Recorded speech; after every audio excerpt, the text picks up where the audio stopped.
O governo e o Congresso estão em pé de guerra por conta da taxação do IOF, mas vem aí uma briga muito maior a respeito do imposto de renda. O governo quer isentar quem ganha até R$ 5.000 e cobrar a diferença do andar de cima. Essa é uma discussão que vai ocupar o Congresso o ano inteiro. E para entender como o imposto de renda pode e deve ser um instrumento de justiça social, é que a gente vai conversar hoje com o Dão Real, presidente do Sindifisco.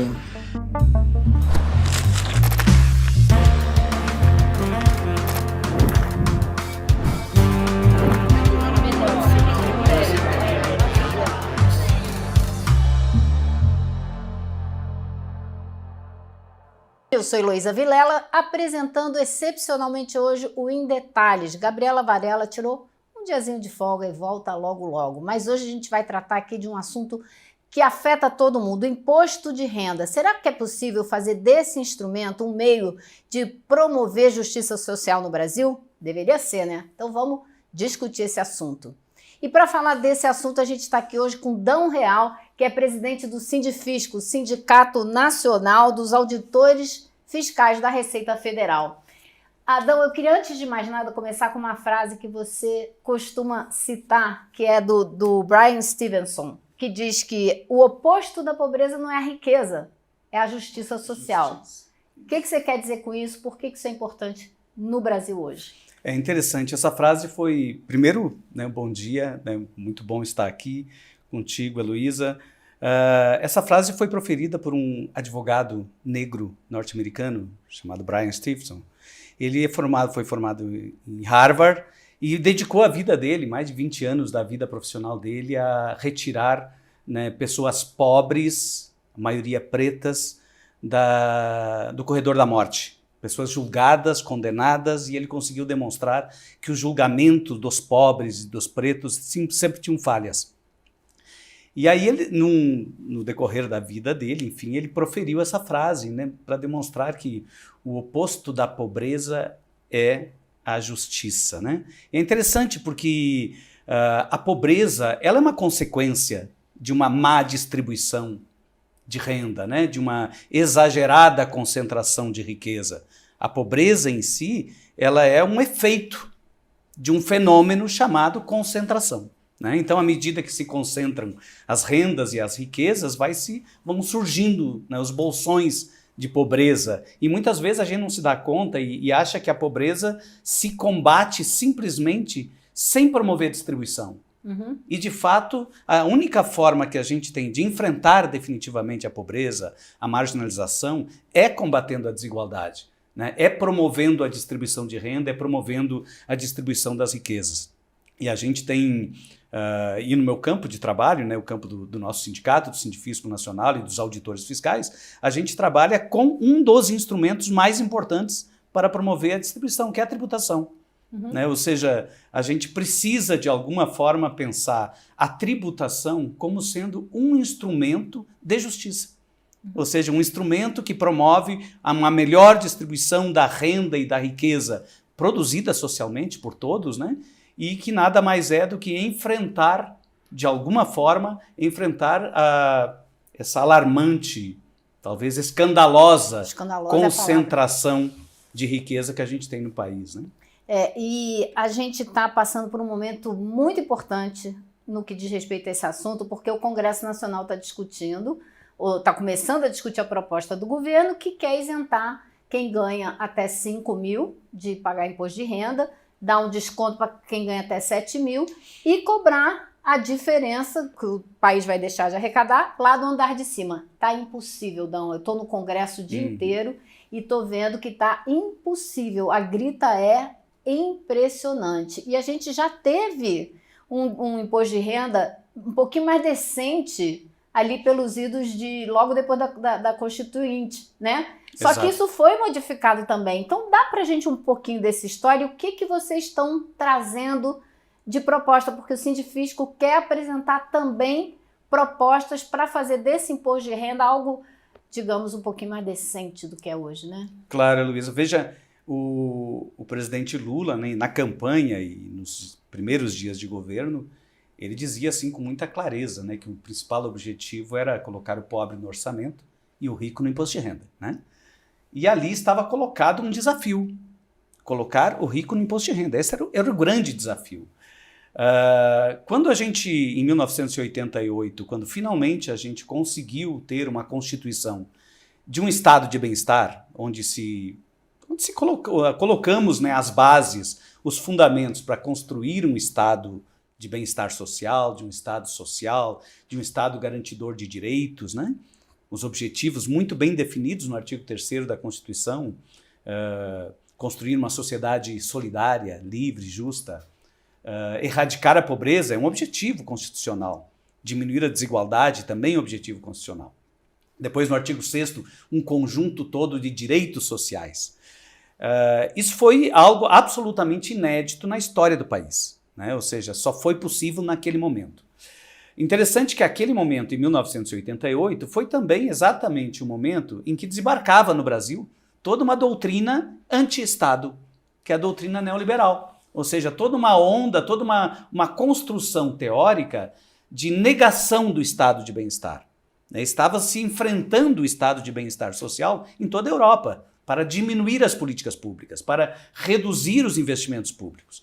Então, houve um certo paradoxo, exatamente no período em que a gente finalmente constrói as bases para o estado de bem-estar, é justamente o mesmo período em que as forças contra o Estado, ou forças propagadores de Estado mínimo, também chegavam no país nesse mesmo momento. E a gente está vendo agora na Europa o resultado que isso teve. Exatamente. E nos Estados Unidos. Exatamente. É o avanço da extrema-direita, o empobrecimento cada vez maior da população. As capitais europeias hoje tem um monte de gente morando na rua, coisa que não existia. Então, continuando.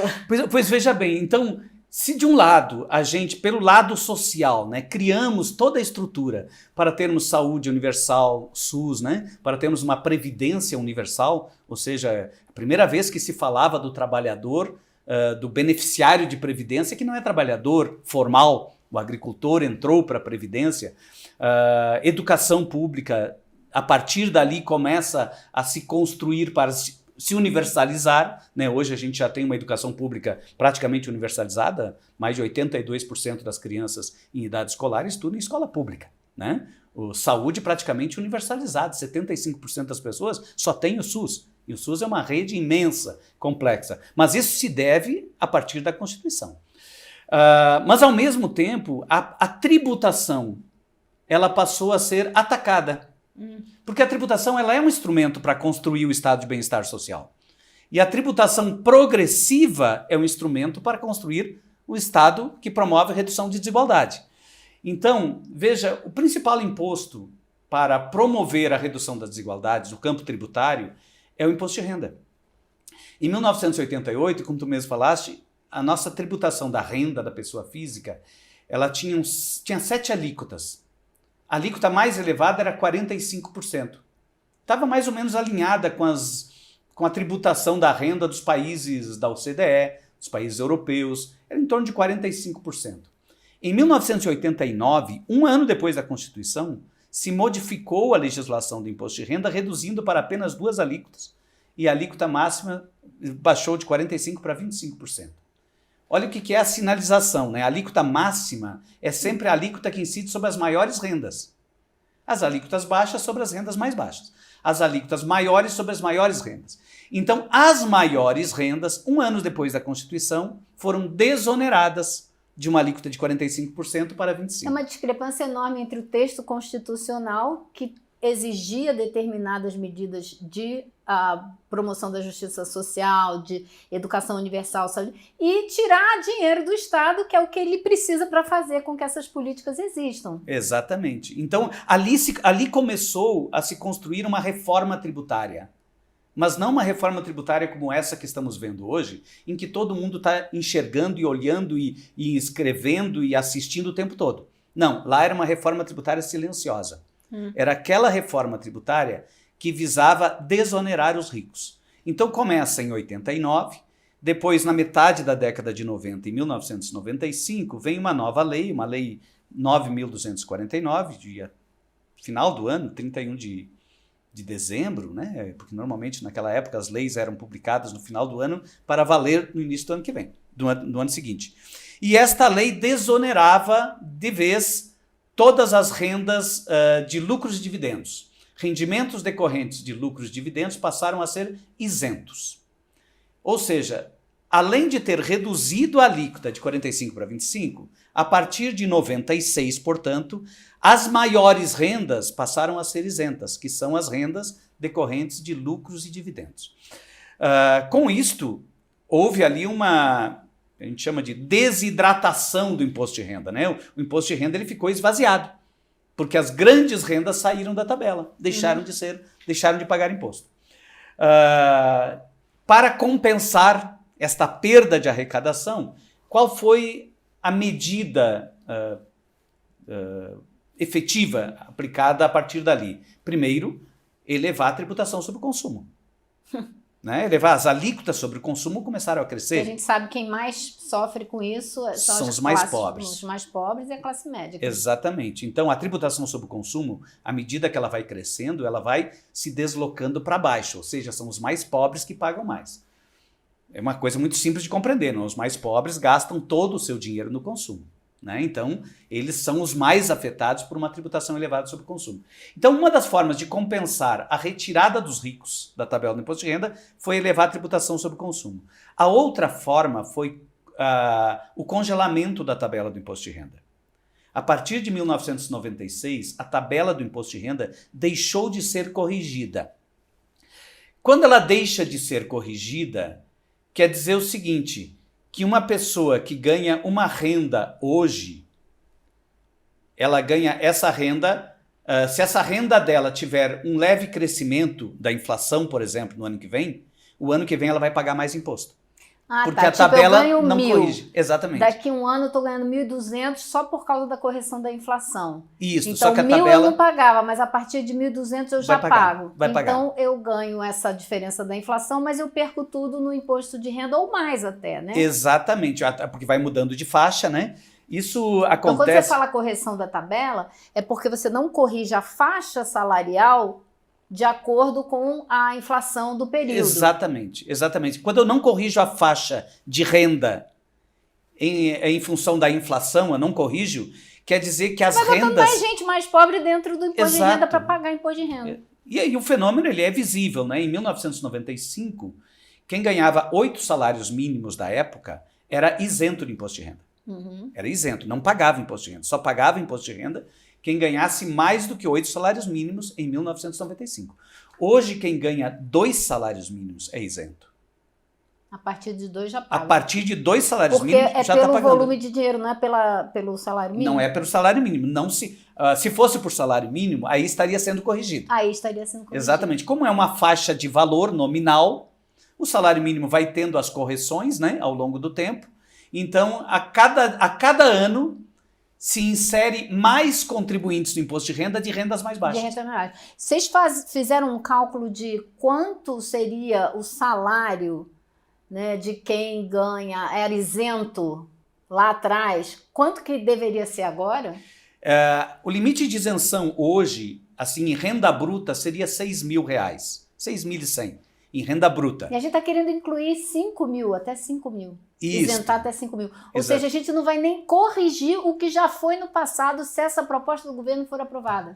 Exatamente. Veja, a proposta do governo, ela traz um grande avanço, ou seja, ela traz... Avanço em relação a tudo que a gente perdeu. Exatamente. Em relação a tudo que se perdeu... tentando recuperar o prejuízo, correr atrás do prejuízo. Perfeito. É inacreditável. Então, quando o governo propõe isentar todo contribuinte que ganhe até 5.000, ele não corrige 100% a tabela do imposto de renda para as rendas de 5.000. Ou seja, se fosse corrigir 100%, deveria ser isento quem ganha até 6.100.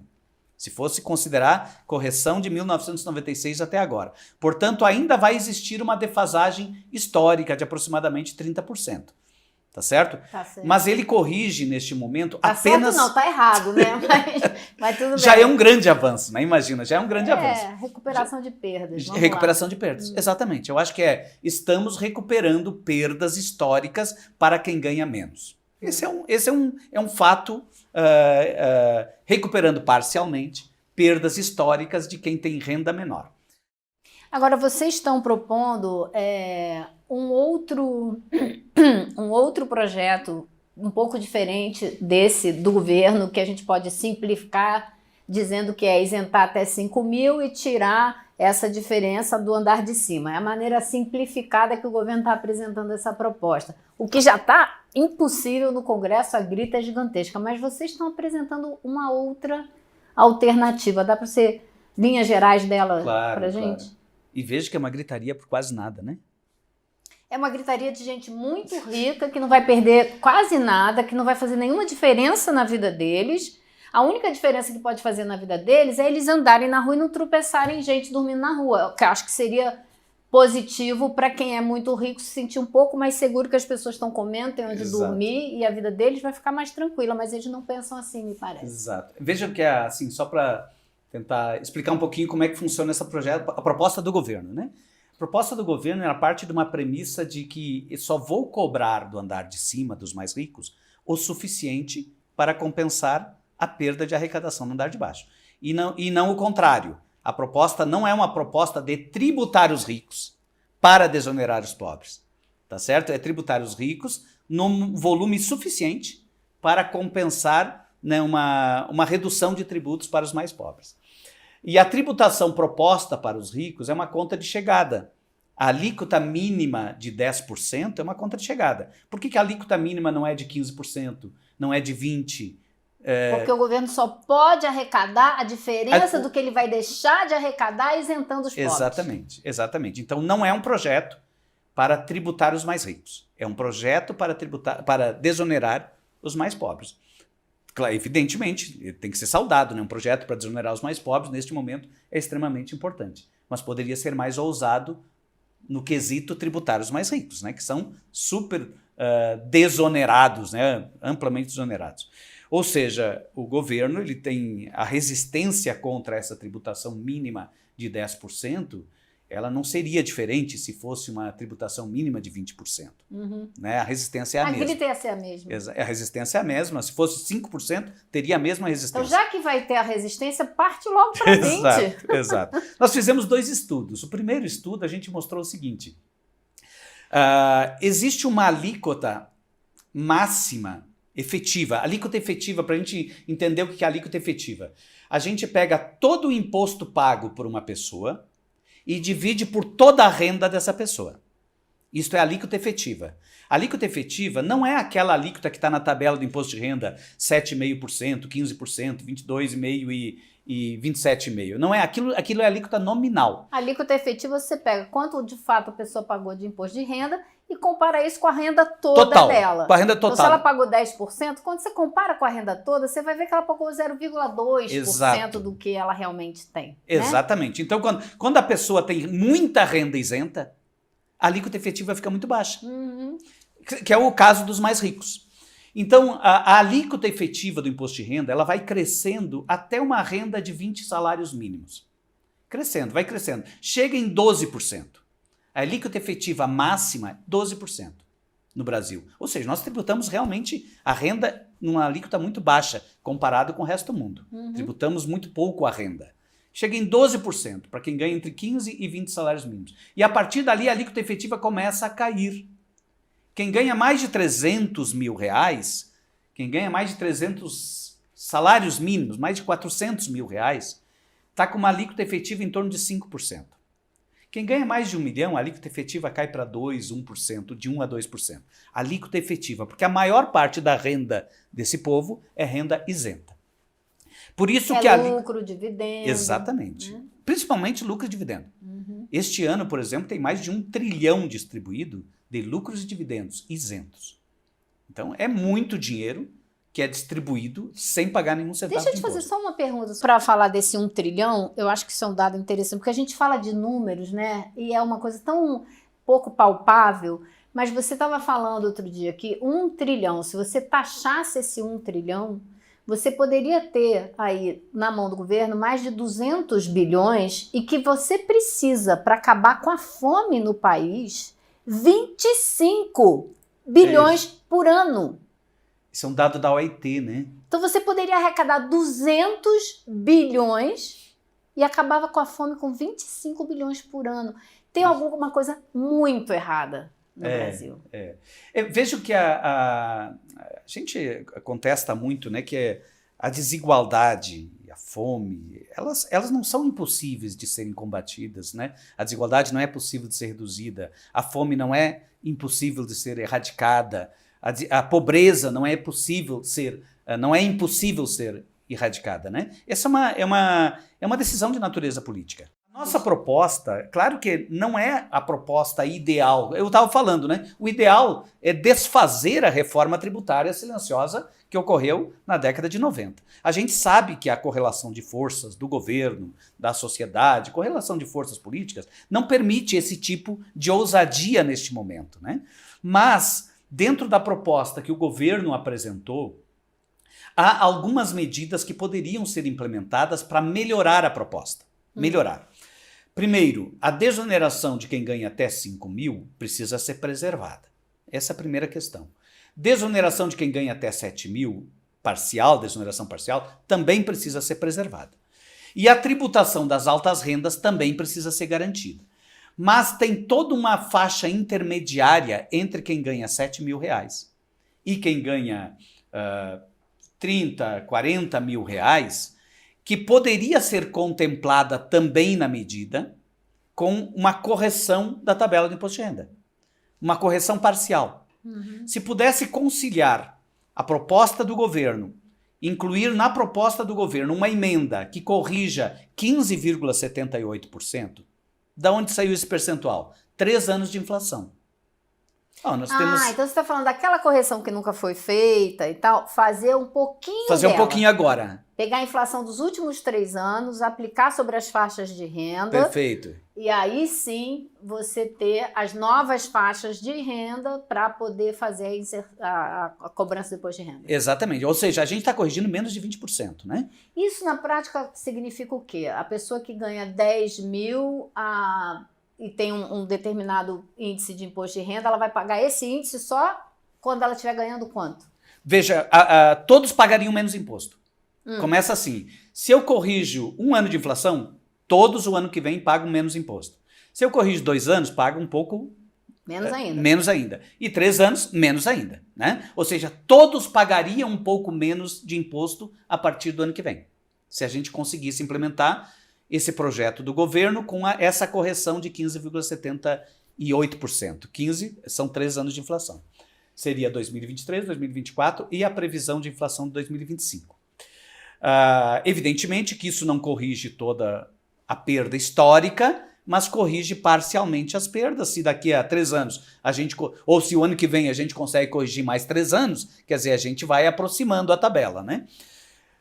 Esta medida, ela faz com que todas as camadas de renda, todos os níveis de salário, rendas tributadas, portanto, salário é tributado na fonte. A renda de lucros e dividendo não, porque ela é isenta, né? Mas salários, todos os assalariados pagariam menos imposto de renda. Ao invés de contemplar, na proposta do governo, que contempla cerca de 12 milhões de pessoas, a gente passaria a contemplar 38 milhões de pessoas. Então você inclui no grupo de pessoas que vai ter algum benefício com essa mudança no imposto de renda, um número enorme de mais de 20 milhões de pessoas. Mais de 20 milhões de pessoas. Ou seja, você ganha mais gente para a proposta de taxar lá em cima. Perfeito. Ou seja, a resistência à taxação do andar de cima, ela é muito grande. A gente sabe, veja aí o que está acontecendo no Congresso pela tributação de um valor mínimo de 10%, né? Então, se não tiver alguma contrapartida do ponto de vista de engajamento dos movimentos sociais, de engajamento dos trabalhadores, de todos os sindicatos, na defesa dessa proposta, há uma grande chance de esta resistência do setor mais rico prevalecer. Como sempre acontece, costuma acontecer em muitas questões, sempre não devo dizer, mas muitas vezes acontece dentro do Congresso, porque os setores mais ricos têm mais voz lá dentro, eles têm mais dinheiro para pagar quem faça barulho para eles. É claro que essa proposta que o sindicato apresenta, ela tem um custo, né? Ela tem um custo, porque a proposta do governo tem um custo. A proposta do governo de desonerar quem ganha até 7 mil tem um custo estimado de 25 bilhões. Custo por quê? Ora, é arrecadação a menos. de 25 bilhões. A gente poderia chamar isso não é custo, isso é investimento. É investimento, porque são 25 bilhões que se injeta diretamente na economia, né? A pessoa deixa de pagar imposto, ela vai para o mercado para fazer compras. Ela compra. Então tá, então é um investimento público na atividade econômica, mas é uma perda de recursos para o governo, 25 bilhões. Ele busca esses 25 bilhões numa alíquota entre 0% e 10% para rendas acima de 50 mil mensais, alíquota mínima, né, de 0% e 10%, incidindo uma alíquota mínima de 10% somente para quem ganha acima de 100 mil por mês. E como é que vocês fazem esse ajuste para poder compensar essa perda na ainda nossa, maior? Na nossa proposta, essa perda aumenta, porque a gente está corrigindo linearmente a tabela, essa perda estimada é da ordem de 43 bilhões. Isso vai de 25 bilhões para 43. E a compensação se daria por uma alíquota mínima, mesma regra que o governo está usando. Nós não estamos mudando a lógica. Uma alíquota mínima que parte de 50 mil, como o governo propõe, mas termina em 15% para quem ganha acima de 200 mil por mês. Em vez de 10%. Em vez de 10% para quem ganha acima de 100 mil. Então é uma alíquota mínima que vai de 0 a 15% e 15% incidiria somente sobre quem ganha 2 milhões e 400 por ano. Seria 200 mil por mês. Com esta medida, a gente conseguiria arrecadar a mais em torno de 56 bilhões. 43 para 56 bilhões. Com um pouquinho de folga ainda. Exatamente. Com esta folga de arrecadação, seria possível compensar os estados e os municípios pelas perdas que os estados e municípios vão ter, inevitavelmente, em razão da isenção dos 5 mil. Já evoluiu muito, porque o engajamento das pessoas hoje, por exemplo, hoje a ideia tributária os super ricos é uma ideia que está na boca do povo, está na boca do presidente da República, até em organizações internacionais se fala tributar os super ricos, a necessidade e a emergência de tributar os super ricos.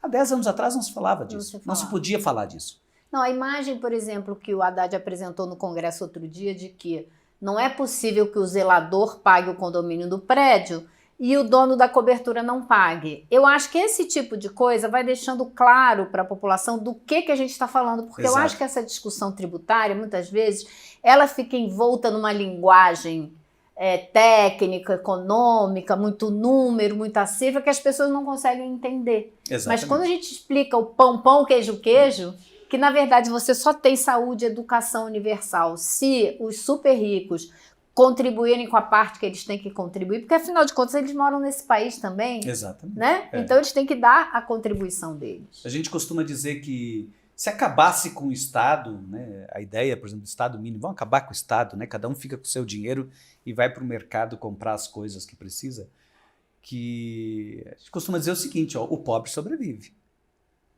O pobre está tão acostumado, né, a passar dificuldade que sobrevive. Agora, eu não sei se os ricos sobreviveriam sem o Estado. Porque o Estado é a garantia do direito de propriedade, é a garantia da segurança, é a pavimentação, é a energia, é tudo que funciona, né, e que garante a geração de lucros, que garante a acumulação de renda e de riqueza, tudo é de alguma forma promovido por essa estrutura que se chama Estado. Né? Então, a contribuição dos mais ricos para o financiamento dessa estrutura do Estado é excelente e necessário para melhorar a vida do pobre, mas é uma condição necessária para, inclusive, manter a própria riqueza, né? Em relação à conscientização social, de cidadania, social mesmo, de entender que todo mundo é parte de um conjunto, né? E que tudo está relacionado, as coisas estão relacionadas, a pobreza interfere na riqueza, a riqueza interfere na pobreza, tudo isso está relacionado. Essa compreensão, ela decorre em grande medida da falta de discussão mesmo na sociedade, né? De discussão, inclusive nas classes mais ricas, não apenas, né, nos trabalhadores, nos mais pobres, os campesinos, enfim, não apenas nesses setores, mas também no que se refere às classes mais ricas. Alguém diz assim, qual é a diferença que tem Brasil e Europa, né? Lá também tem ricos, tem pobres, sim. A diferença é que lá rico paga imposto. Essa é a diferença. Os ricos pagam tributos. né? E permitem que a desigualdade se reduza. Porque a desigualdade original, ela é mais ou menos, ela é muito parecida em todos os países. A situação toda de mercado, ela produz desigualdades naturalmente. A única diferença entre sociedades mais igualitárias e menos igualitárias é o Estado. Ou seja, é a estrutura do Estado cobrando tributos de forma progressiva e gastando de forma progressiva. O Estado é a interface que permite que a desigualdade original se reduza. Agora, evidentemente, o Estado pode se transformar num instrumento que aprofunda a desigualdade. Ah, sim, como a gente tem visto, né? E na tributação, por exemplo, é isso que acontece. No Brasil, a tributação aumenta a desigualdade. Isso é um fato, cientificamente comprovado. A tributação, que é uma política pública. Tributação é uma política pública, ou seja, o Estado controla a tributação. Então, a tributação é uma política pública que aprofunda desigualdades. Mas a Constituição diz que a gente tem que reduzir a desigualdade. Se a tributação é uma política pública, então a tributação deveria reduzir a desigualdade também. Claro. E pode. A grande questão e deve, e pode, né? E deve. Ela é o grande instrumento capaz de fazer isso. Exatamente, né? Exatamente. Então, próximos passos. O que vocês vão fazer com essa proposta agora? Bom, agora nós estamos caminhando, né, pelos corredores do Congresso Nacional, temos falado com alguns parlamentares, né, conversamos já com o deputado Mauro Benevides, deputado Rogério Correia e outros deputados, pastor Henrique, outros deputados, e queremos, né, expandir esta ideia entre vários parlamentares para que ela se transforme numa ideia força para transformá-la numa emenda. Pode ser uma emenda substitutiva ou uma emenda, né, corretiva do PL 1087. A questão é que todas as rendas pagam mais tributos do que deveriam estar pagando. Todas as rendas pagam mais imposto de renda do que deveriam estar pagando, porque a tabela vem sendo, não está sendo corrigida como deveria ao longo do tempo. Esse é o primeiro ponto. Segundo ponto, que por conta disso, as altas rendas vão pagando cada vez menos. As altas rendas vão pagando cada vez menos. A terceira questão, que aí talvez seja a questão mais importante do ponto de vista pragmático mesmo, né? Somos sindicalistas, somos pragmáticos, é a questão de que o que mobiliza as pessoas efetivamente, por mais justa que seja a proposta, o que mobiliza as pessoas a lutar por ela é quando elas vislumbram que aquilo traz algum ganho. Um ganho direto, um ganho indireto, né, do ponto de vista de melhorar a distribuição de renda, mas um ganho direto porque reduz, né, ou reduz uma carga tributária para as pessoas. E a gente vê que a partir dos 7 mil da proposta do governo, que ninguém teria nenhum benefício, a partir de 7 mil, estaria deixando de fora da luta pela proposta um conjunto de classes trabalhistas que são muito fortes. Por exemplo, a gente coloca, citando algumas, dos professores, dos bancários, dos próprios servidores públicos de forma geral, sindicatos que são muito organizados, né, e que poderiam estar inseridos diretamente para fazer com que essa proposta fosse aprovada. E não se sentem suficientemente estimulados, porque a proposta deixa muito claro que o benefício é só para quem ganha até 7 mil.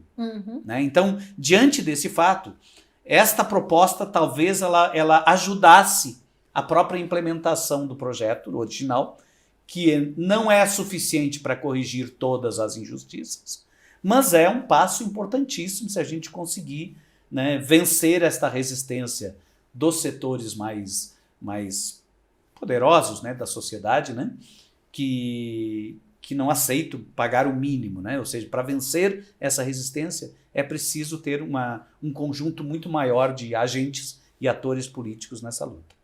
Tá ótimo. Muito obrigada, Adão. Eu que agradeço, é sempre uma satisfação conversar contigo. Até uma próxima. Fala, turma! A gente teve no domingo uma das aulas mais importantes da história do ICL e também uma das que teve o maior público até hoje.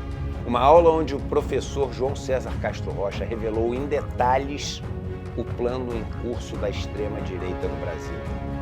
E é um plano para semear o caos e colher o poder total. Se você não assistiu essa aula, você tem a obrigação de fazer. Isso porque se todos não souberem do que está acontecendo e se a gente não se juntar para enfrentar, a gente corre o maior perigo que já correu até hoje. A gente liberou o replay dessa aula para que você possa assistir. O ICL está em todo lugar, na palma da sua mão, na TV da sua casa e até nos seus ouvidos. Para ir além da manchete e mergulhar com apuração e contexto de verdade, acesse iclnoticias.com.br. Siga o ICL, compartilha e vem com a gente. Informação para quem pensa.